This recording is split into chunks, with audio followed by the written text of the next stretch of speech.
نبی پاک بے مثل و بے مثال ہے، لا مثل لہ ولا مثال لہ، حضور کی مثل بھی کوئی نہیں اور مثال بھی ہے ہی کوئی نہیں۔ اللہ کریم نے محبوب جیسا دوسرا بنائے کوئی نہیں۔ سمجھنی ہے بات آپ نے؟ حضور میں شک کوئی نہیں، پر ابو جہل نے شک کیا۔ نبی پاک میں شک کوئی نہیں، پر ابو لہب نے شک کیا۔ حضور میں شک کوئی نہیں، پر عتبہ اتیبہ شیبہ ان کا شک آخر تک نہیں گیا، حالانکہ حضور میں کوئی شک دور کرانے بھی آئے تو شک نہیں گیا۔ ایک دفعہ نہیں، کئی دفعہ، درجنوں دفعہ، بیسیوں دفعہ۔ ایک ابو جہل کو لے لیں، دماغ میں شک تھا حالانکہ حضور میں کوئی شک نہیں۔ ایک دن آگے کہنے لگا کہ بتائیے میری مٹھی میں کیا ہے؟ تو نبی پاک صلی اللہ تعالی علیہ وسلم نے فرمایا اگر میں نے بتا دیا، کہنے لگا اگر آپ نے بتا دیا تو میں کلمہ پڑھ لوں گا۔ حضور نے فرمایا میں نے بتا دینا ہے پر تو نے کوئی نہیں پڑھنا، میں بتا دینا ہے۔ کہ بتائیے؟ تو حضور نے فرمایا چل سودا کر لیتے ہیں، اگر جو تیری مٹھی میں ہے وہی بتا دے پھر تیرا کیا خیال ہے؟ تو نبی پاک صلی اللہ تعالی علیہ وسلم نے کہا کیا بھئی ابو جہل کی مٹھی میں؟ تو اس کی مٹھی میں کنکر تھے، کنکروں نے کلمہ پڑھنا شروع کر دیا۔ جب کنکروں نے کلمہ پڑھا، پتھر تھے وہ، انہوں نے کلمہ پڑھا، ابو جہل نے وہ کنکر زمین پہ پھینکے، کہنے لگا اوہو تیرا جادو تو پتھروں پہاڑوں پہ بھی چلتا ہے۔ اب جملہ کہنے لگا ہوں سمجھ لینا، ابو جہل گوشت کا آدمی تھا، کنکر پتھر تھے، پتھر کلمہ پڑھ گئے۔ گوشت پوشت کا آدمی تھا پر کلمہ، کیونکہ یہاں کیا تھا؟ شک، اس نے آگے نہیں بڑھنے دیا۔ گوشت پوشت کا شخص ہو کے پتھروں سے آگے نکل گیا۔ نبی پاک صلی اللہ علیہ وسلم کی خدمت میں آیا، بلکہ وہ جو یہودی والی روایت ہے اس کے پس منظر میں بھی بعض محدثین نے لکھا ہے، اس کو بھی اسی نے بھیجا، کہنے لگا جاؤ نبی پاک سے جا کے کہو اگر وہ درخت آپ کا کلمہ پڑھے تو میں بھی پڑھ لوں گا۔ درخت، اب درخت ہوتے تو جاندار ہیں پر کلمے تو کوئی نہیں نہ پڑھتے۔ درخت سے بھی تو انسانوں سے کلمہ پڑھنے کی بات، اگر درخت پڑھے تو میں پڑھ لوں گا۔ نبی پاک صلی اللہ علیہ وسلم دور بیٹھے تھے، درخت دور تھا، اور امام سیوطی علیہ رحمہ نے لکھا ہے درخت بھی کیکر کا تھا۔ نبی پاک صلی اللہ علیہ وسلم نے فرمایا اس یہودی سے کہ تو جا کے درخت کو کہہ کہ تجھے نبی پاک بلاتے ہیں۔ فرمایا میں گیا تو پھر تم نے کہنا جادو کر کے بلایا ہے۔ احتیاط بھی کی، ہر چیز آنکھوں کے سامنے رکھی، تو جا کے کہہ کہ تجھے بلاتے ہیں۔ وہ بندہ گیا، جا کے کہنے لگا، اور امام سیوطی نے اس کو لکھا ہے، کہنے لگے اس نے نبی پاک کا نام بھی نہیں لیا، کیونکہ ابو جہل اینڈ کمپنی کو پتا تھا کہ مصطفیٰ کے نام میں بھی بڑی برکت، تو خالی نام بھی نہیں لیا۔ کہنے لگا درخت وہ جو سامنے بیٹھے ہیں نا وہ تجھے بلا رہے، نام نہیں لیا حضور کا، وہ جو سامنے بیٹھے ہیں نا، جاءت لدعوتہ الاشجار ساجدۃ، امام بوصیری کہتے ہیں درخت آیا اور سجدہ کرتا ہوا، زمین چیرتا ہوا آیا۔ کس طرح آیا؟ پہلے آگے جھکا، پھر پیچھے جھکا، دائیں جھکا، بائیں جھکا۔ یہاں بھی لکھنے والوں نے لکھا ہے کہ وہ نہ درخت اپنی جڑیں اکھیڑ رہا تھا، جب چلنا تھا نا اس نے حضور کی طرف آنا تھا تو آگے دائیں بائیں ہوا، جڑیں اکھیڑ رہا تھا۔ لیکن ہمارے استاد جب ہمیں یہ روایت پڑھایا کرتے تھے تو کہتے تھے جڑیں نہیں اکھیڑ رہا تھا، جب اس نے سنا مجھے نبی پاک نے بلایا تو اسے وجد ہو گیا تھا، وہ جھومنے لگ گیا تھا، جھوم رہا تھا، حضور نے مجھے بلا لیا، جاءت دعوت الاشجار ساجدہ۔ تو درخت آیا، اس نے آ کے نبی پاک کو سجدہ کیا، لکڑی کا بنا ہوا درخت ہے، سجدہ کیا۔ سجدہ کرنے کے بعد درخت اٹھا اور اٹھ کے اس نے نبی پاک کا کلمہ پڑھا۔ وہ جس کو ابو جہل نے بھیجا تھا نا یہودی، وہ درخت کی حالت دیکھ کے کلمہ پڑھ گیا، وہ کلمہ پڑھ گیا، لیکن یہی بے ایمان کہنے لگا ہوئے ہوئے ان کا تو درختوں پہ بھی جادو چلتا ہے۔ لا ریب فی، شک قرآن پاک میں، لیکن اگر بندے کے دماغ میں ہو اس کا علاج ہے کوئی، ادھر ہی شک بیٹھ جائے۔ میں سادی مثال دیتا ہوں کہ سامنے دیوار صاف ہو لیکن گرد اگر آئینے پہ پڑی ہو، دیوار صاف کرنی چاہیے کہ اینک کا شیشہ صاف کرنا چاہیے؟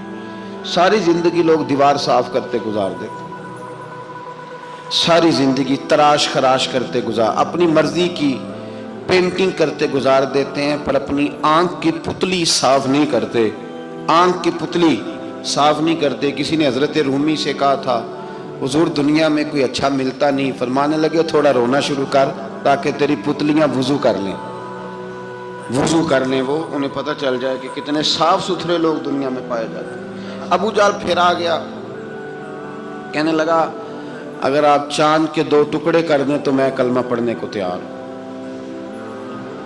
اچھا یہاں بھی بڑی مزے کی بات ہے، اللہ نے پہلے کہہ دیا نبی پاک کو کہ ان الذین کفروا سواء علیہم اانذرتہم ام لم تنذرہم لا یؤمنون۔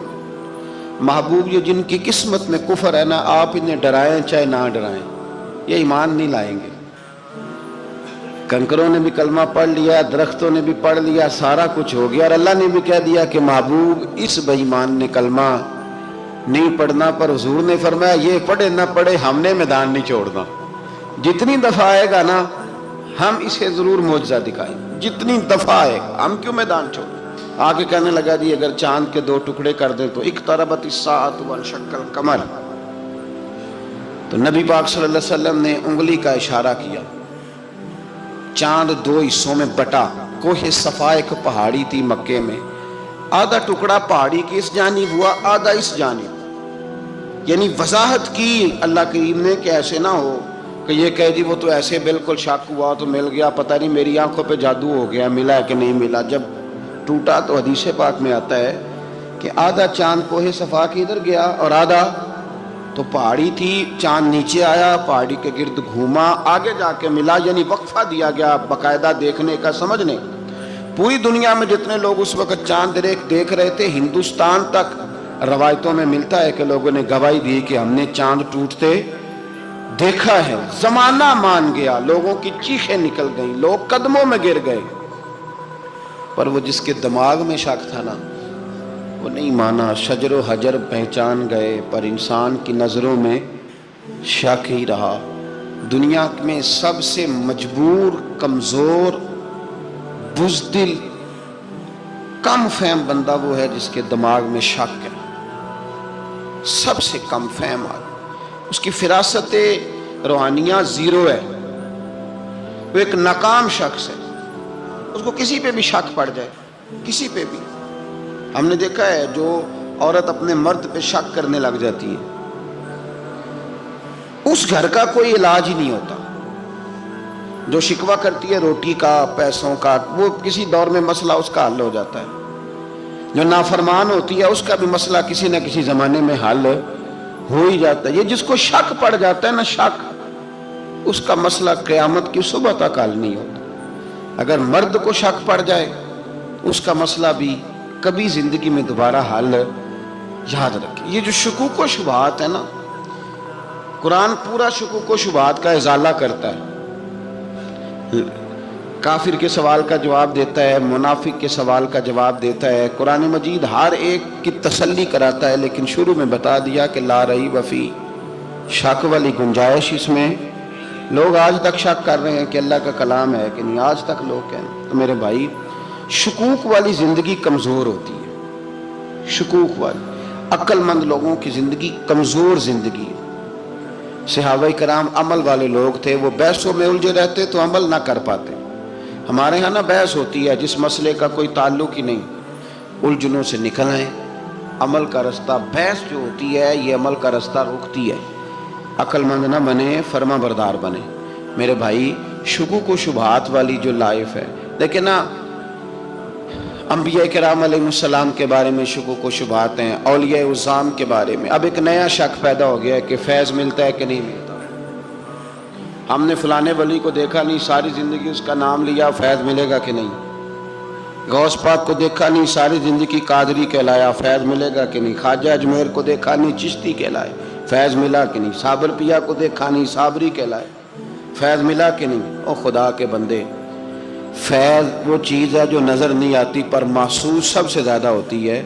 ملے تو حضرت اویس کرنی بھی نہیں تھے نبی پاک سے، وہ بھی نہیں ملے تھے، ملاقات تو ان کی بھی نہیں ہوئی تھی۔ کیا کہو گے؟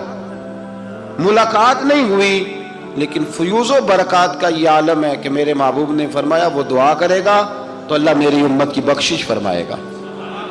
تو آپ ہمارے صوفیاء میں ایک سلسلہ اویسیہ ہے، سلسلہ اویسیہ میں اکثر ملاقات نہیں ہوتی، اکثر نہیں ملاقات ہوتی بغیر دیکھیں نا، آپ جب کسی کا نام جپتے ہیں، جب کسی کا نام لیتے ہیں، جب اسی کا ذکر کرتے ہیں، جب اسی کے تذکرے میں رہتے ہیں، تو اللہ تبارک و تعالیٰ کے یہ جو کامل لوگ ہوتے ہیں یہ متوجہ ہو جاتے ہیں، ان کی توجہ ہوتی ہے۔ اور خود سرکار نے فرمایا دو آپس میں محبت کرنے والے، ایک مشرق میں ایک مغرب میں، قیامت کے دن اللہ دونوں کو جنت میں اکٹھا فرما دے گا۔ یہ کیا بات ہوئی کہ ہر بات میں شک کرنا کہ جی وہ فلانے سے ملاقات ہی نہیں ہوئی؟ تو کس طرح بھئی، ملاقات ایک الگ چیز کا نام ہے، ملاقات ایک الگ شے کا نام ہے، اور فیوز و برکات ایک اللہ سے ملاقات ہوئی ہے۔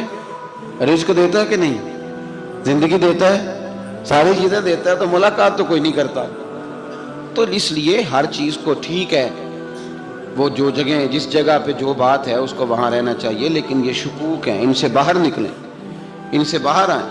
اولیاء اللہ کا جو فیضان ہے، ان کی جو محبت ہے، ان کے جو طریق، حضرت سلیمان بن بشار رحمت اللہ علیہ بزرگ گزرے ہیں، وہ کہتے ہیں میرے پاس، میں بڑا خوبصورت تھا، جوانی میں دین کی تھوڑی سی خدمت کرتا تھا، تو ایک عورت آ گئی، اس عورت نے میرے ساتھ کچھ مجھ سے مانگا، مطالبہ کیا، تو میں نے کہا کوئی بھکارن ہے۔ میں نے جب اس نے نقاب اوڑھا ہوا تھا، جب میں نے اس کی طرف پیسے دینے کے لیے، خیرات دینے کے لیے کوئی چیز بڑھائی، تو اس نے چہرے سے کپڑا ہٹایا، میں نے نظر جھکا لی، کہنے لگی سلیمان میرا رنگ روپ تو دیکھ، میں کتنی خوبصورت ہوں، میں تیری محبت میں گرفتار ہو گئی، خدا را میں اپنے آپ کو تیرے حوالے کرتی ہوں۔ آپ فرماتے ہیں جب اس کے نیت اور ارادے میں اور لفظوں میں نے فطور دیکھا، تو میں استغفر اللہ پڑھتا وہاں سے بھاگ گیا، اتنا دوڑا کہ میں بصرہ سے باہر نکل گیا، شہر سے ہی باہر آ گیا۔ عورت سے دوڑ رہا ہے، مرد، نوجوان، خوبصورت۔ فرماتے ہیں عشاء کی اذانیں ہو رہی تھی، نماز پڑھ کے میں مسجد میں سو گیا، تو مجھے حضرت یوسف علیہ السلام کا دیدار ہوا۔ جناب یوسف کہتے ہیں میں حضور کا غلام اور غلاموں کا غلام اور صدیوں بعد کا غلام، تو جناب یوسف علیہ السلام میری خواب میں آئے اور کہنے لگے اٹھ جوان، میرے سینے سے لگ، یار تو نے تو نبی پاک کا امتی ہو کے وہ کام کیا ہے جو میں نے نبی ہو کے کیا تھا۔ اب کام حضرت یوسف والا کیا تھا نا، تو صدیوں اور سالوں اور مہینوں کا فاصلہ بن سکا، تو وہ آ گئے۔ مسئلہ یہ ہے کہ شکوک و شبہات والی زندگی نقصان دیتی ہے۔ حضرت ہمارے سلسلہ مقدسہ میں ایک سلسلہ علویہ ہے جو اعلیٰ حضرت فاضل بریلوی کو حاصل تھا۔ شاہ عبدالعزیز صاحب محدث دہلوی رحمۃ اللہ تعالیٰ علیہ نے بڑا لکھا مولا علی کی شان پہ، حضرت علی پہ کلام، ان کا ذکر، ان کے تذکرے اس قدر فنا ہو گئے کہ ہر وقت ذکر علی کرتے۔ فرماتے ہیں مجھے خواب میں حضرت علی کا دیدار ہوا، انہوں نے مجھے بیعت فرمایا اور مجھے اپنے سلسلہ مبارکہ میں اجازت دی۔ تو شاہ صاحب رحمت اللہ علیہ فرمایا کرتے تھے کہ میں نے وہ بہت کم لوگ ہیں جن کو پھر ان میں بیعت فرمایا جاتا ہے، تھوڑے چند لوگ، اور ان کو سلسلہ مبارکہ میں اس میں چند لوگ ہیں۔ اعلیٰ حضرت کے بعد شاہ علیہ رسول ہے، شاہ علیہ رسول کے بعد شاہ عبدالعزیز محدث دہلوی، وہ ڈائریکٹ مولا علی شیر خدا سے بیعت۔ تو مطلب یہ ہے کہ کام شکوک و شبہات سے نکلیں۔ قرآن نے کہا لا ریب فیہ، قرآن میں شک البتہ وَإِن كُنتُمْ فِي رَيْبٍ مِّمَّا نَزَّلْنَا عَلَىٰ عَبْدِنَا، بندے کچھ شک کرتے ہیں، اگر انہیں شک ہو تو وہ اس طرح کریں کہ فَأْتُوا بِسُورَةٍ مِّن مِّثْلِهِ، پھر اس کی مثل ایک صورت لے کے آئیں، اور وَادْعُوا شُهَدَاءَكُم مِّن دُونِ اللَّهِ إِن كُنتُمْ صَادِقِينَ، سارے بے شک اپنے حمایتی بلا لیں اگر وہ سچیں۔ شک والی دنیا سے باہر نکل آئیں، حقیقت والی دنیا کو قبول کریں۔ شکوک و شبہات کا ازالہ نہیں ہوتا، شک دوسرے شک کو جنم دیتا ہے، نقص دوسرے نقص کو جنم دیتا ہے، غلطی دوسری غلطی کو جنم دیتی ہے۔ اور انسان جب تک شکوک کی، میں نے آپ کو کہہ دیا کہ ہر گھر بس سکتا ہے، ہر گھر، ہر عورت کے صحیح ہونے کی امید ہوتی ہے، پر جس بی بی کو اپنے خاوند کے کردار پہ شک ہو وہ بی بی کبھی مطمئن نہیں ہوتی۔ ہر گھر بس جاتا ہے، لیکن جس خاوند کو اپنے بیوی کے کردار پہ شک ہو جائے اس کا کبھی اس کے ساتھ سلوک مخلصانہ۔ شکوک والی زندگی بیماروں کی زندگی ہے، شکوک والی زندگی بیماروں کی زندگی، کمزوروں کی زندگی، بزدلوں کی زندگی۔ اس لیے حقیقت والی چیز جب تک آپ کے پاس کوئی چیز کلیئر ہو کے نہیں آتی، شریعت اسلامیہ نے بہتان کی سزا رکھی ہے 80 کوڑے، پتہ ہے آپ کو؟ جس نے ایسے ہی بہتان لگا دیا، دلیل ہی کوئی نہیں، ایسے ہی کہہ دیا کہ جی وہ مجھے شک ہے جی انہوں نے ایسے کیا ہے، فرمایا اسے کوڑے مارو۔ شک کی بنیاد پر بہتان ترازی کرتا ہے، کوڑے کی سزا رکھی، 80 کوڑے مارو اس ظالم۔ یہ شک کر رہا ہے اس کو، جب اس کے پاس دلیل ہی کوئی نہیں۔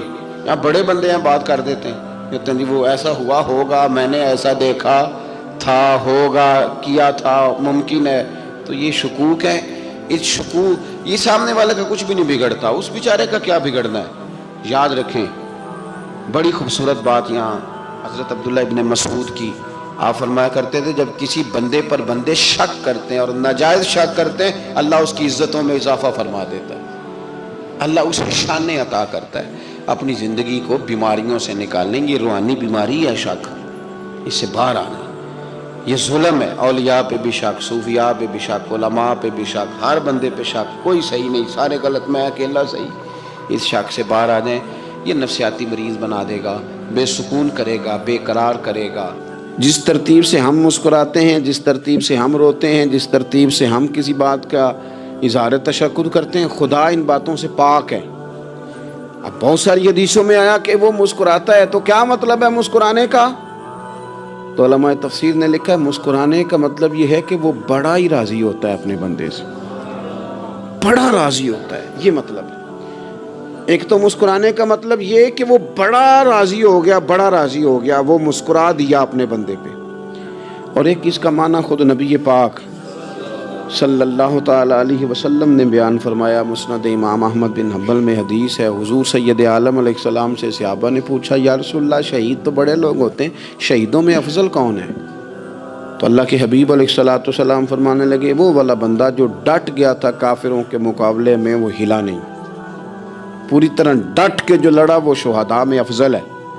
حضور فرماتے ہیں وہ جنت کے بالا خانوں میں سیر کرے گا اور رب اسے دیکھ کے مسکرائے گا، رب اسے دیکھ کے مسکرائے گا، اللہ تعالیٰ مسکراتا ہے اسے دیکھ کے۔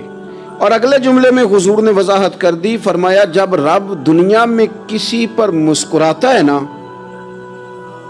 تو اس کا معنی یہ ہے کہ قیامت میں پھر اللہ اسے حساب کوئی نہیں لے گا۔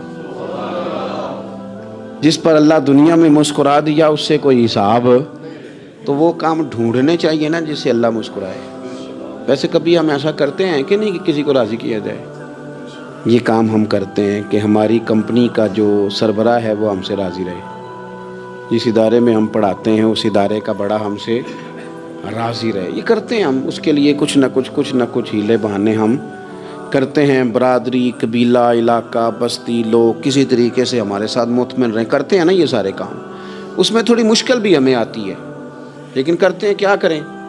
گھر میں بھی کئی دفعہ ایسا ماحول بنانا پڑتا ہے۔ چلیں ایک اور میٹھی مثال دیتے ہیں، زیادہ سمجھ میں آئے گی۔ چھوٹا بچہ خوش رہے، آپ اس کے لیے محنت نہیں کرتے، وہ چھوٹا ہے، اس کو خوش کرنا فرض ہے ابا پہ، لیکن وہ کہتا ہے کہ میں نے موٹر سائیکل لینا ہے، چھوٹا ہے چلا ہی نہیں پائے گا، تو ابا پھر اسے راضی کرتا ہے، کہتا ہے بیٹے چھوٹا سائیکل لے لے، چل میں تجھے اڑانے والا جہاز لے دیتا ہوں۔ مقصود کیا ہے کہ اس کو ناراض نہیں کرنا، یہ روئے نہ، اس کا دل نہ ٹوٹے۔ ہو یارو سنو نا میں کیا کہہ رہا ہوں، اگر چھوٹے بچے کے لیے وہ چیزیں ڈھونڈتے ہو، میرے ابا جی نا اپنے نواسے کے لیے کھلونا لے کے آئے تو بچہ بڑا ہی کھیلا، تو ابا جی کہنے لگے لو پیسے پورے ہو گئے، میرے بچے کو پسند بڑا ہے نا، پیسے پورے کر چھڑے نے، دیکھو نا جی کتنا اس کو راضی ہوا ہے۔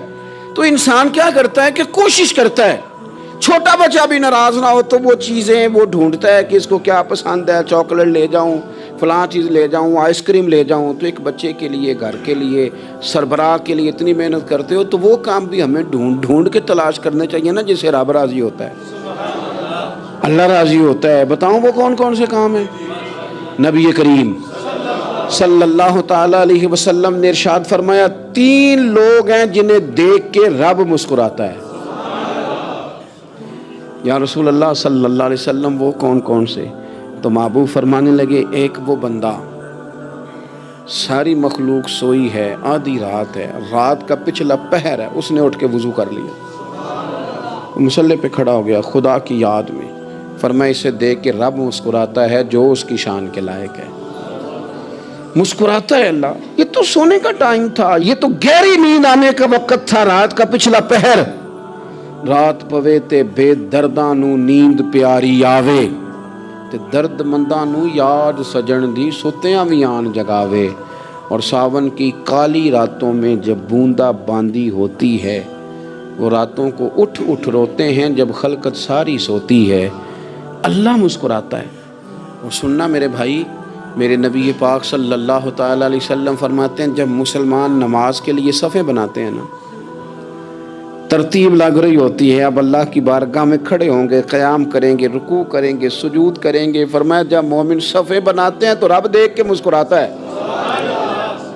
مسکراتا ہے۔ کمال ہو گئے عروج بندگی کا، جب بندے کو دیکھ کے رب مسکرائے، خدا بندے سے خود پوچھے بتا تیری رضا کیا ہے، مسکراتا ہے۔ اور میرے نبی پاک علیہ السلام فرماتے ہیں جب مجاہد جہاد کے لیے صفیں سیدھی کرتے ہیں، آج تو یہ رب کے نام پہ مرنے ہی آ گئے، یہ صفوں میں کھڑے ہوں گے، ترتیب سے لڑیں گے، ترتیب سے گلا کاٹیں گے کافروں کا یا شہادت لیں گے۔ فرمایا جب جہاد کے لوگ صفیں بناتے ہیں تو رب انہیں دیکھ کے مسکراتا ہے۔ کتنے نصیبوں والا وہ بندہ ہے جسے دیکھ کے مسکرا دیا۔ او یار، کبھی تیرا بیٹا تیرے سامنے مسکرائے نا چھوٹا تو تیرا دل باغ باغ ہو جاتا ہے۔ تیری ماں بیمار کسی ایک دن صحیح طرح ہنس پڑے تو طبیعت خوش ہو جاتی۔ مجھے بتاؤ نا جس کا رب بھی اسے دیکھ کے ہنس پڑے، جو اس کی شان کے لائق ہے، کیا اس بندے کے نصیبیں ہیں، کیا اس کے مقدر ہیں۔ آپ اس مقام پر اپنے آپ کو لائیں۔ اب دیکھیں نا، یہ حدیث آپ نے سن لی، اب ہم نے نا اس طرح صفحے نہیں بنانے جس طرح ساری دنیا، اب ذرا صفحے بھی شوق سے بنائیں گے، اب ذرا تھوڑا سا شوق پیدا کریں گے۔ بھئی یہ تو میں وہ کام کرنے لگا ہوں جسے دیکھ کے رب مسکراتا ہے۔ نبی پاک صلی اللہ علیہ وسلم نے فرمایا جب کوئی بندہ توبہ کرتا ہے نا، ہم توبہ کا رٹا لگاتے ہیں، یا اللہ میری توبہ، یا اللہ۔ اور توبہ کا تو مطلب یہ ہے کہ پچھلے گناہوں سے پکی توبہ، آج کے بعد یہ غلطی نہ کرنے کا پکا وعدہ۔ تو نے ساری شب برات رو کے گزاری ہے، بتا سویرے جھوٹ جوڑنے کا ارادہ ہے تیرا؟ آج کے بعد رشوت تو نہیں نہ لے گا، ملاوٹ تو نہیں نہ کرے گا، یہ توبہ ہے۔ اور اگر سارے کام اسی طرح کرنے تو پھر یہ توبہ کا رٹا ہے، جتنا مرضی لگاؤ۔ حضرت علی بن ربیعہ رضی اللہ تعالیٰ عنہ فرماتے ہیں میں مولا علی کے ساتھ تھا، مقام حرہ کی طرف جا رہے تھے، حضرت علی نے ہاتھ اٹھا کے دعا مانگی ہماری تعلیم کے لیے، ورنہ حضرت علی ہم صحابہ کو محفوظ عن الخطا تو مانتے ہیں نا۔ ہاتھ اٹھا کے کہا اے اللہ ہمارے گناہ بخش دے، تیرے علاوہ کوئی معاف کرنے والا نہیں۔ اور پھر حضرت علی آسمان کی طرف دیکھا اور دیکھ کے نا حضرت علی بن ربیعہ کو تو مسکرائے۔ حضرت علی بن ربیعہ کہنے لگے حضور مسکرائے کیوں ہو؟ فرمانے لگے ایک دن میں حضور کے ساتھ اسی طرح آیا تھا، اسی طرح حضور نے دعا فرمائی تھی ہماری تعلیم کے لیے، اور پھر حضور مجھے دیکھ کے مسکرائے تھے اور فرمایا جب کوئی بندہ رب کی بارگاہ میں اس طرح استغفار کرتا ہے تو رب مسکراتا ہے، اور مسکرا کے فرماتا دیکھ لو میرے بندوں کو پتا ہے کہ میرے علاوہ معاف کرنے والا کوئی نہیں، ہمیں پتا ہے، تم اس کی بارگاہ میں رجوع تو لاؤ، آؤ تو صحیح دو آنسو لے کر۔ اقبال کہتے ہیں کہ موتی سمجھ کے شان کریمی نے چن لیا، قطرے دو گرے میرے ار کے انفعال کے، دو میں نے آنسو بہائے تھے تو اس کے کرم نے تو موتی سمجھ کے چن لیا۔ سنو نا حضور اس استغفار کو اللہ کو، یار رات کو توبہ کر کے سونا چاہیے ہمیں۔ کچھ غلطیاں ہم کرنا نہیں چاہتے پر ہم سے ہو جاتی ہیں، کچھ دل ہم توڑنا نہیں چاہتے پر وہ ٹوٹ جاتے ہیں، ہماری مجبوری ہوتی ہے ٹوٹ جاتے ہیں۔ رات کو اس کی بارگاہ میں ہاتھ باندھ کے کشکول طلب دراز کر کے خوب استغفار پڑھنا چاہیے کہ مالک بندے ہیں نا کیا کریں، نفس کا ساتھ ہے، دنیا کا ساتھ ہے، خواہشات نفسانیہ، مالک معاف کر دے۔ درد سے توبہ، رسم نہ ہو، کہانی نہ ہو، لفظ نہ ہو، جملے نہ ہو، اور جناب ایسے لوگوں کے بیچ بڑے ہاتھ باندھ کے اور بڑا کوئی ضرورت نہیں، آپ اکیلے اپنی چارپائی پہ بستر کے اندر منہ دے کے بھی درد سے کہیں گے نا معاف کر دے تو وہ تو مہربانی بڑا ہے۔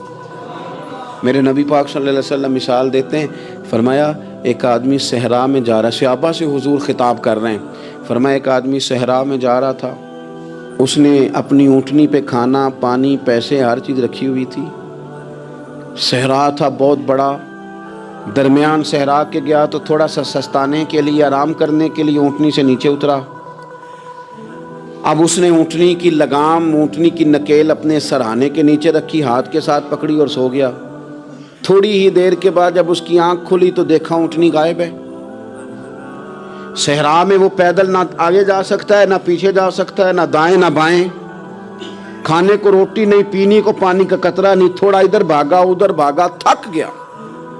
کریم محبوب فرماتے ہیں وہ پوری طرح نڈھال ہو گیا اور مایوس ہو گیا، معاذ اللہ، مایوس ہو کے دوبارہ اسی جگہ آ کے لیٹ گیا جہاں پہلے لیٹا تھا، انتظار کرنے لگا کہ اب موت ہی آئے گی، آخری وقت ہے، اب نہ میں پیدل یہ صحرا کراس کر سکتا ہوں، نہ پیچھے جا سکتا ہوں، نہ کھانا ہے نہ پانی ہے، سوائے موت کے کوئی سہارا نہیں۔ حضور فرماتے ہیں وہ رستے میں دوبارہ لیٹ گیا، اچانک اس نے رخ بدلا تو اونٹنی سامنے کھڑی تھی۔ حضور نے صحابہ سے پوچھا بتاؤ نا اسے بھلا کتنی کو خوشی ہوگی؟ یا رسول اللہ جسے نئی زندگی مل گئی ہے۔ آپ دیکھیں نا سارے ڈاکٹروں نے کہہ دیا کہ اس کے تو گردے معدہ جگر ہر چیز ختم ہے، گھر لے جاؤ خدمت کرو، ہر طرف پریشانی ہے۔ وہ بندہ بھی سمجھ گیا ہے کہ آخری وقت آ گیا، کل جاؤں پرسوں جاؤں، تیاری ہو گئی، سب لوگ آ گئے، باہر والے بھی آ گئے، یہ ماحول ایک عجیب رنگ اختیار کر گیا۔ اچانک ایک ڈاکٹر نے آ کے کہا نہیں نہیں غلطی لگ گئی تھی۔ مجھے بتائیے انداز کیا ہوتا ہے؟ بغیر دوائی کے بندہ اٹھ کے کھڑا نہیں ہو جاتا، او میں تو بچ گیا ہوں۔ نبی پاک صلی اللہ علیہ وسلم فرمانے لگے اس کی اونٹنی مل گئی، بتاؤ بھلا اسے کتنی خوشی ہوگی؟ یا رسول اللہ وہ تو دوبارہ دنیا میں آ گیا۔ حضور فرمانے لگے اسے کچھ بھی خوشی نہیں ہوئی۔ جب کوئی رب کا گناہ گار بندہ آ کے توبہ کرتا ہے، رب کو اس سے کئی گنا زیادہ خوشی ہوتی ہے۔ میرا بندہ آ گیا ہے، میرا بندہ آ گیا ہے، میرے گھر آ گیا۔ اس نے آنسو بہائے ہیں، اس نے کہا اللہ میں تیرا ہی ہوں، تیرا ہی رزق کھاتا ہوں، تیری ہی زمین پہ رہتا ہوں، تیرے نام سے میری سانسیں چلتی ہیں۔ وہ آ گیا۔ فرمایا اس اونٹنی والے سے زیادہ رب کو خوشی ہوتی ہے جب گناہگار آ کے توبہ کرتا ہے۔ گناہگاروں کے آنسو اس کی بارگاہ میں بڑے مقبول ہیں، لیکن ہم رسم ادا کرتے ہیں، توبہ نہیں کرتے۔ ہم اپنے آپ کے ساتھ دھوکہ کرتے ہیں، جھوٹ بولتے ہیں۔ ہم بندہ کوئی ناراض ہو جائے تو ہمیں کو نہیں نیند آتی، اس کے گھر چلے جاتے ہیں۔ ہم اپنے سارے رشتوں کو تعلقات کو مینٹین کر کے رکھنے کے عادی ہیں۔ ہمیں پتہ ہے کہ وہاں میں نہیں جا سکا تو بیٹا بھیجتا ہوں، فلاں شادی پہ میں نہیں جا سکا تو بھتیجا بھیجتا ہوں، بھائی بھیجتا ہوں۔ ہر تعلق کا ہم نے خیال رکھا کوئی روٹھ نہ جائے، لیکن کمال ہے نا یہ نہیں سوچا کہ اگر رب روٹھ گیا تو جب وہ روٹھ جائے نا تو سارے رشتے بھی بندے کے پاس موجود ہوں تو کوئی کارآمد نہیں ہوتا، پھر کروڑوں روپیہ جیب میں ہوں تو ڈاکٹروں کی دوائیاں اثر نہیں کرتی۔ وہ روٹھ جائے تو پھر انسان اس طرح سے پھسلتا ہے کہ بڑے بڑے اس کے پاس دروازے ہوتے ہیں پر کسی جگہ اس کا ہاتھ نہیں لگتا۔ خدا را خیال کریں، دنیا روٹھتی ہے تو روٹھ جائے، رب رسول ناراض نہ ہونے پائیں، اس کا خیال کریں۔ حضور فرماتے ہیں وہ مسکراتا ہے، اسے خوشی ہوتی ہے جب کوئی اس کا بندہ اس کی طرف رجوع کرتا ہے۔ میرے عزیزو، رسول پاک صلی اللہ تعالی علیہ وسلم نے ان لوگوں کے تذکرے کیے جنہیں دیکھ کے رب مسکراتا ہے۔ ہم نا گناہگاروں پر بھی فتویٰ دینے میں جلدی کرتے ہیں اور نیکی پر بشارت دینے میں بھی جلدی کرتے ہیں، حالانکہ یہ ہماری ذمہ داری نہیں۔ پتہ نہیں اللہ تعالیٰ کس کو کب توفیق توبہ دے کے اپنے قریب کر لے، لیکن بڑی جلدی ہے، بڑی جلدی فتویٰ دینے میں۔ اور یہ فتویٰ اب صرف مفتیوں کا نہیں رہ گیا، یہ میری طرح کے آپ کی طرح کے ڈھیروں لوگ ہیں جنہوں نے جیب میں فتوے ڈالے ہوئے۔ بھئی آپ نے کیوں ذمہ داری لے لی ہے جنت میں داخل کرنے کی اور نکالنے کی؟ یہ تو میرے رب کریم کا کرم ہے، وہ جس کو چاہے جب چاہے جتنا چاہے عطا کرے۔ لیکن کچھ لوگ نا بڑے پکے ہو گئے ہیں کہ شاید جو میں سوچ رہا ہوں وہی درست ہے۔ کبھی کبھی کچھ چیزیں عجیب بھی ہوتی ہیں، لہذا خدا کی رحمت پر بھروسہ کر کے بات کرنی چاہیے، اپنی مرضی کے فتوے نہیں داغنے چاہیے۔ وہ دیکھو جی فلانا بندہ یوں کر رہا ہے، آپ کو پتہ ہی نہیں پوری بات کا، آپ کو علم ہی نہیں پوری بات کا۔ حضرت بہاءاللہ نقشبند بخاری رحمت اللہ علیہ فرماتے ہیں میں حج کرنے گیا تو وہاں میں نے ایک آدمی کو کروڑوں کا کاروبار کرتے دیکھا تو میرے دل میں خیال ہے یہاں بھی اللہ اللہ کرنی چاہیے تھی، دنیا داری کر رہا ہے۔ لیکن فرماتے ہیں حج سے فارغ ہوئے تو میں نے دیکھا وہی بندہ سارا کچھ رب کی بارگاہ میں خیرات کر رہا ہے، اور سینکڑوں غریب حاجی ہیں جن کو پورے خرچے دے رہا ہے۔ تو میں نے وہیں اپنی سوچ سے توبہ کی کہ میں کہاں تھا، بڑی جلدی کھڑے نہ ہو جائیں. حضرت حسن بصری رحمۃ اللہ تعالیٰ علیہ ارشاد فرماتے ہیں کہ میں دریا کے کنارے گیا تو وہاں میں نے ایک شخص کو دیکھا, وہ اپنی ایک خاتون کی گود میں سر رکھ کے بیٹھا اور قریب ایک بوتل بھی پڑی ہے. میرے دل میں معاذ اللہ خیال آیا کہ دیکھو کس انداز میں ایک عورت کے ساتھ یہ ہے اور پاس بوتل بھی پڑی ہے, جانے شراب ہے. کہتے میں سوچ ہی رہا تھا کہ اچانک ایک کشتی آ رہی تھی دریا میں. وہ ہچ کو لے کھائے, کشتی میں 4-5 لوگ تھے, وہ دریا میں ڈوبنے لگے. وہ آدمی تیزی سے اٹھا, دریا میں چھلانگ لگائی, پہلے ایک کو نکالا, پھر دوسرا نکالا, پھر تیسرا نکالا. ایک بندہ رہ گیا, کہنے لگا حضور مجھے تو آپ نے گناہگار سمجھا ہے, میں تو بڑے غلط انداز میں یہاں بیٹھا ہوں, آپ نے جو سوچا. چلیں گے چوتھا بندہ آپ نکالنا ہے, کرے نا یہ کام, کرے نا یہ کام. بڑے بھولے بھالے, بڑے اللہ والے, ریاض آپ کو بس ہم ہی جانتے ہیں. اتنی جلدی فتویٰ. حضرت حسن بصری فرماتے ہیں میں پشیمان ہوا, میں نے کہا مجھے تیرنا نہیں آتا, تو دیر نہ کر, چوتھا ڈوب نہ جائے. پھر اس نے چھلانگ لگائی, چوتھا بھی نکال لایا اور کہنے لگا حضرت آپ نے جلدی کی سوچنے میں, یہ بی بی میری ماں ہے اور یہ سرکے کی بوتل ہے. ہم ماں بیٹے کا یہ مشغلہ ہے کہ یہ وہ جگہ ہے جہاں آ کے لوگ مسافر اترتے ہیں, اور یہاں سے کسی کا گھر 100 میل ہے, کسی کا 200 میل ہے. ہم صبح سرکہ, کھجوریں, روٹیاں لے کے یہاں آتے ہیں, مسافروں کی نوکری کرتے ہیں. کوئی پریشان ہو تو مدد کرتے ہیں. حضرت خواجہ حسن بصری فرماتے ہیں میں نے معافی مانگی, ان سے بھی مانگی, رب سے بھی مانگی. انہوں نے مانگ لی نا, بزرگ تھے, پر ہم کو نہیں تیار مانگنے کو.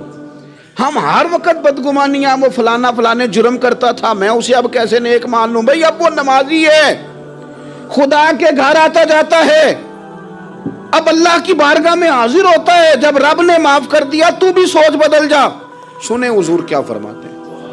نبی پاک صاحب العلاق صلی اللہ تعالی علیہ وسلم فرماتے ہیں, مسند امام احمد بن حنبل دیکھیے, فرمایا رب اس وقت بڑا ہی مسکرائے گا جب قاتل بھی جنت میں جائے گا, مقتول بھی جنت میں جائے گا. یا رسول اللہ مقتول تو گیا, یہ قاتل کیسے چلا گیا؟ حضور فرماتے ہیں جائے گا, اور جائے گا اور رب مسکرائے گا جو اس کی شان کے لائق ہے. یا رسول اللہ کس طرح؟ تو نبی پاک صلی اللہ علیہ وسلم فرمانے لگے اس نے ایک مومن کو قتل کیا تھا, وہ شہید ہو کے جنت میں چلا گیا. اب اللہ نے بعد میں اسے توبہ کی توفیق دے دی. پہلے اس نے کلمہ پڑھا, پھر یہ میدان میں اترا, کافروں سے لڑا, یہ شہید ہوا, رب نے اسے بھی جنت دے دی. قاتل بھی جنت میں, مقتول بھی جنت میں. اور بات اتنی انوکھی ہے کہ رب دیکھ کے مسکرا رہا ہے جو اس کی شان کے لائق ہے. ہم جلدی میں ہیں, ہم انتظار نہیں کر رہے کہ شاید توبہ کر جائے, ہم انتظار نہیں کر رہے. لیکن میرے عزیز اتنی جلدی نہ کریں. سوچوں کا صاف ہونا, ذہنوں کا پاک ہونا, اور لوگوں کے بارے میں گمان کا اچھا ہونا. آپ کسی نفسیات کے ڈاکٹر کے پاس چلے جائیں, اسے کہیں ٹینشن بڑی ہے, میں ان کے مضامین پڑھتا رہتا ہوں, وہ سب سے پہلا سبق آپ کو یہ پڑھائیں گے کہ اچھا سوچا کریں. اچھا سوچنے سے بندہ تندرست رہتا ہے. کس سے بندہ تندرست رہتا ہے؟ ہیں جی واقعی. یعنی اس والے پڑوسی کے بارے میں بھی اچھا سوچنا ہے گھر میں, اس والے کے بارے میں بھی, چھوٹے بھائی کے بارے میں بھی اچھا سوچنا ہے, اور بڑے کے بارے میں بھی اچھا ہی سوچنا ہے. یعنی اپنی برادری قبیلے کے بارے میں بھی اچھا سوچیں, جو قبیلے کا نہیں اس کے بارے میں بھی چلیں تھوڑا سا اچھا سوچ لیں. اپنے بارے میں تو اچھا سوچا ہے بڑا. میں کہتا ہوں کہ ہم اپنی غلطیوں سمیت اپنے آپ سے بڑا پیار کرتے ہیں, اور دوسرے کی ایک غلطی نظر آ جائے تو ہمیں گھن آنے لگ جاتی ہے. آپ جلدی نہ کریں, مالک نے موقع دیا ہے بندوں کو, نہ وہ کسی کا رزق چھین رہا ہے, نہ سانسیں چھین رہا ہے, وہ اپنی زمین پہ چلنے بھی دے رہا ہے, رہنے بھی دے رہا ہے. تو جب اس نے موقع دیا ہے آپ بھی تھوڑا موقع دیں. اللہ بڑا کریم ہے, دروازے کھولے گا, اس کے بندے اس کی بارگاہ تک پہنچیں گے. بدگمانیاں اور پھر بدگمانیوں کا عروج, اور اس لیول تک جا کے بات کر دینا ہے کہ جہاں سے خوف آئے کہ یار یہ بات نہیں کرنی چاہیے. رسول کائنات سرور دو عالم صلی اللہ تعالی علیہ وسلم فرماتے ہیں کہ اللہ مسکراتا ہے. دیکھو ہمارے ہاں نا ایک اور بھی مسئلہ بن گیا ہے. میں نے کچھ لوگوں کو نا پکا, میرے پیارے ہیں, محبت ہے مجھے, تو میں چونکہ آپ میری کلاس ہیں, میں مشاہداتی اور تجرباتی باتیں بھی کر لیتا ہوں, اسی کی روشنی میں کئی دفعہ گفتگو بھی تیار کرتا ہوں. کچھ لوگوں نے نا پکا ذہن بنا لیا یہ کہنے کا کہ ہاتھ بڑا تنگ ہے, پکا, آپ جس وقت پوچھ لیں ان کا ہاتھ اور بڑا ہی زیادہ تانگ ہے. آپ یقین کریں بہن کا جو خامند ہے وہ کہہ رہا ہے جا حصہ لے کے آ, تیرے بھائیوں کی کمائی تو نہیں تیرے ابا کی ہے, لے کے آ. وہ بیچاری اس کی منتیں کر رہی ہے, کہتی ہے اگر جاؤں گی نا تو وہ کہیں گے حصہ لے جا, آج کے بعد ہمارے گھر نہ آنا, میرا دروازہ نہ بند کرو, مہربانی کرو. اور بھائی سے بات کرتی ہے تو کہتا ہے ہاتھ ہی بڑا تنگ ہے, جب ٹھیک ہوگا تو دے دوں گا. نہ کریں یہ ظلم. ہمارے اپنے تڑپتے رہتے ہیں اور ہماری دولتیں اندر پڑی رہتی ہیں. ہمارے اپنے چھوٹی چھوٹی ضروریات کے لیے پریشان ہوتے ہیں, لیکن ہم بڑے بڑے بہانے ہیں ہمارے پاس, کہتے ہیں یہ نکما ہے, یہ نکھٹو ہے, یہ کام نہیں کرتا, اس میں فلانا ہے, بے فلانا ہے, بلے میں نے نہیں ساتھ چلنا.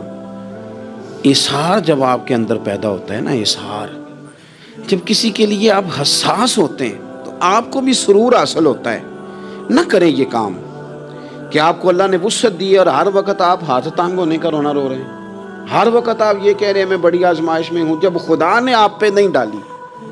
تو اتنے جھوٹ بولنا صرف اس لیے کہ میرے پیسے بچ جائیں, صرف اس لیے کہانی سنانا کہ حالات میرے بڑے خراب ہیں کہ کوئی بندہ میرے سے کوئی تھوڑا بہت قرض نہ مانگ لے. سنو, نبی پاک صلی اللہ علیہ وسلم کے پاس مہمان آ گیا, بخاری مسلم ہے. حضور نے ازواج مطہرات کے گھروں میں پیغام بھیجا, کچھ چیز ہے ضیافت کے لیے؟ یا رسول اللہ کچھ بھی نہیں, یہ دو جہاں کے شاہ ہیں اور پاس کچھ رکھتے نہیں, دو جہاں کی نعمتیں ہیں ان کے خالی ہاتھ میں. یا رسول اللہ کوئی چیز بھی نہیں. حضور نے صحابہ کے مجمع پہ نظر ڈالی, یا رسول اللہ صلی اللہ علیہ وسلم حکم ہو. تو حضور فرمانے لگے تم میں سے کوئی بندہ ہے جو اسے گھر لے جائے روٹی کھلائے. ایک صحابی اٹھے فوراً, حضور میں لے کے جاتا ہوں کھانا کھلاتا ہوں. فرماتے ہیں میرے گھر میں صرف بچوں کا کھانا تھا, یہ نہیں کہ فریزر بھرا ہوا ہے نعمتوں سے, صرف بچوں کا کھانا. یہ نہیں کہ کسی کو دیکھ کے اپنی ہنڈیا پہ برتن دے لیا, صرف بچوں کا کھانا. کہتے ہیں گھر گیا, بیوی سے کہا کیا کیفیت ہے؟ کہنے لگی بچوں کی روٹی ہے. میں نے کہا بچے سلا دے, صبح ناشتہ کر لیں گے. تو کہنے لگی آپ کیا کھائیں گے؟ تو میں نے کہا نہ میں کھاؤں گا نہ تو کھائے گی, مہمان جو نبی پاک کا ہے. کہا اچھا, اب ذرا تجویز دیکھو میاں بیوی کی سوجھی آپس میں. کہتے ہیں کھانا لگا دینا, کیونکہ ایک آدھ بندے کا کھانا ہے. اپنی غربتوں کا ہر جگہ اظہار کرنا, رونا رونا. یہ دیکھو غربت کیسے چھپائی جا رہی. اس کو کہا نہیں کہ چل تو تھوڑا رحم کھا, تو آیا ہے تو تھوڑا رحم کھا, یہ نہیں کہا. کہا اٹھ کے نا تو کھانا رکھنا اور اٹھ کے نا چراغ ٹھیک کرنے کے بہانے بجھا دینا. ہم دنیا والوں کے سامنے کیوں اپنے دکھ بیان کریں؟ ہم جو کہیں گے رب رسول کی بارگاہ میں کہیں گے. تو نا چراغ ٹھیک کرنے کے بہانے. اہلیہ اٹھی, کھانا دینے کے بعد چراغ ٹھیک کرنے کے بہانے بجھا دیا. خامد بھی ہاتھ چلاتے رہے, بیوی کبھی برتن رکھتی کبھی اٹھاتی, پتہ چلے کہ کھانا کھا رہے ہیں, کھانا کھایا جا رہا ہے. کہتے ہیں مہمان پیٹ بھر کے کھانا کھا گیا. یہ کام ہوا رات کے اندھیرے میں, اس وقت ہوا جب چراغ بھی بند تھا, اس وقت ہوا جب کوئی دیکھنے والا نہیں تھا, کسی پڑوسی کو بھی خبر نہیں تھی. فرماتے ہیں صبح کے اجالے میں اس مہمان کو لے کے مسجد نبوی میں نے قدم رکھا تو نبی کریم نے فرمایا رات جو تم نے کام کیا ہے نا اسے دیکھ کے میرا رب بڑا مسکرایا ہے, اللہ بڑا مسکرایا ہے. اللہ تر دامنی پہ شیخ ہماری نہ جائیے, ہم دامن نچوڑ دیں تو فرشتے وضو کریں. یہ شان ہے صحابہ کی. نبی کریم علیہ السلام نے فرمایا رب رات مسکرایا تیرا یہ انداز دیکھ کے, اور اس نے قرآن نازل کیا وَيُبْصِرُونَ عَلَىٰ أَنفُسِهِمْ وَلَوْ كَانَ بِهِمْ خَصَاصَةٌ. کچھ لوگ وہ ہیں جنہیں بڑی بھی ضرورت ہو تو دوسروں پر اثار کر دیتے ہیں, قربانی دے دیتے ہیں. رب مسکرایا ہے, اندر پیسے رکھے ہوئے ہیں, اندر پیسے رکھے ہوئے ہیں. اور بہن آ کے منت کر رہی ہے کہ بھائی حالات بڑے خراب ہیں, تھوڑی سی مہربانی کر. تو کہتے ہیں بہن پردہ یہ ہے بس, کیسے بتاؤں تجھے حالات, تجھے کیا بتاؤں کام کتنی مشکل سے چلتا ہے, یہ پردہ یہ بس. بہرحال اگر تو نے کہا ہے نا 50,000 تو میں زیادہ نہیں کو 20 کو دے دوں گا تجھے, وہ بھی خاصی نیکی کر کے, وہ بھی بتا سکھا کے. رات اماں پہ علیحدہ سے احسان چڑھاؤں گا, ابا پہ علیحدہ سے چڑھاؤں گا کہ تمہاری بیٹی کے ساتھ تعاون کرنا, سارے علاقے کو ویسے ہی بتاؤں گا. اور وہ غریبنی بیچاری 20,000 لے کے گھر گئی ہے, پھر سفارشیں کر رہی ہے کہ مہربانی کرو. میں نے ایسے بھی دیکھے ہیں جو پہلے بیوی کو پکڑاتے ہیں تو دے, اس لیے کہ پھر وزیر اعظم تو ڈنڈا نکال لے گا تو بڑا مشکل ہو جائے گا پھر گھر میں رہنا. لہذا وہ یہ تو آگے لگ، یہ کیا لہجہ ہے آپ کا؟ یہ تو کسی کو بھی دیں تو چھپا کے دینے کا حکم ہے، کسی کو بھی دیں تو ہمیں حکم یہ ہے کہ سیدھے ہاتھ سے دینا ہے، الٹے کو خبر۔ اور یہ جو بالکل ہی اپنے ہیں، ان پر تو پردہ پوشی آپ کے لیے ویسے ہی ضرورت تھی۔ میرے عزیز، رب مسکراتا ہے، میرے نبی پاک علیہ السلام نے یہ اعمال ہمیں بتائے جن پر اللہ مسکراتا ہے، خوش ہوتا ہے۔ اور بعض لوگوں کو حضور نے نامینیٹ کیا، حضرت سعد بن معاذ رضی اللہ تعالیٰ عنہ عظیم صحابی تھے، یہ وہ خوبصورت صحابیاں جن کے جنازے کو کندھا میرے نبی پاک نے عطا فرمایا، حضور نے کندھا عطا فرمایا۔ کمال ہو گئی، نرخ بازار محبت کا انوکھا ہی ہو گیا، خود خریداروں میں شامل آ کے مولا ہو گیا۔ حضور نے کندھا دیا۔ حضرت سعد بن معاذ رضی اللہ تعالیٰ عنہ کا جب جنازہ اٹھا، ان کی والدہ رو پڑی، بڑے درد سے روئی، ماں تھی نا۔ ان کی آواز جب حضور تک گئی تو نبی پاک نے فرمایا آنسوؤں کو روک لے، آواز کو کم کر لے، تیرے بیٹے کی تو جب روح پرواز ہوئی ہے تو رب مسکرایا ہے۔ جس کے آنے پہ رب راضی ہو، مسکرا دے جو اس کی شان کے لائق ہے۔ یہ تو وہ لوگ ہیں کہ جن کے جانے پر نہ رب، وہ کسی نے کہا تھا کہ میرے مرنے پہ ہر سو شور مچ جائے گا، دیکھو گے میرے مرنے پہ ہر سو شور، تمہیں پتہ چل جائے گا جب ہم جائیں گے، میرے مرنے پہ ہر سو شور مچ جائے گا، دیکھو گے، اور کہنے الوداع سرکار خود تشریف لائیں گے۔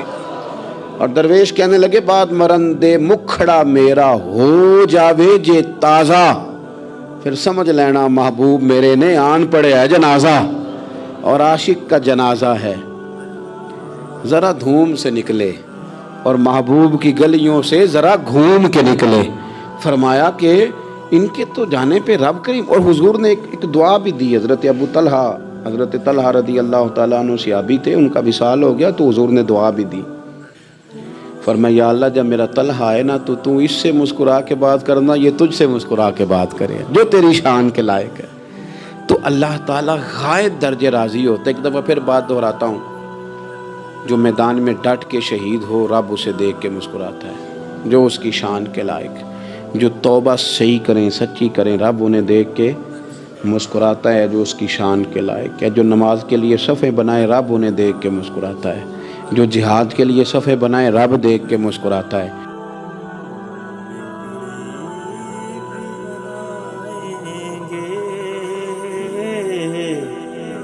جلوے بھی دکھائیں گے،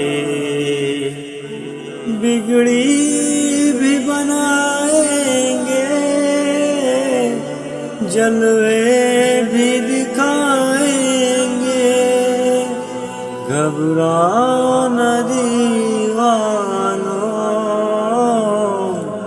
سرکار بلائیں گے، گھبراؤ نہ دیوانو، سرکار بلائیں گے۔ ہم مسجد نبی کے دیکھیں گے میناروں کو، اور گنبد خضرا کے پرنور نظاروں کو۔ ہم جا کے مدینہ پھر واپس نہیں آئیں گے، مل جائے گی تعبیر ایک روز تو خوابوں کی، گر جائے گی دیوار سب دیکھ نہ راہوں کی۔ ہم روزہ اقدس پر آنسو جو بہائیں گے، دل عشق نبی میں تم کچھ اور تڑپنے دو، اس دید کی آتش کو کچھ اور بھڑکنے دو۔ بگڑی بھی بنائیں گے، جلوے بھی دکھائیں گے، گھبراؤ نہ دیوانو، سرکار بلائیں گے۔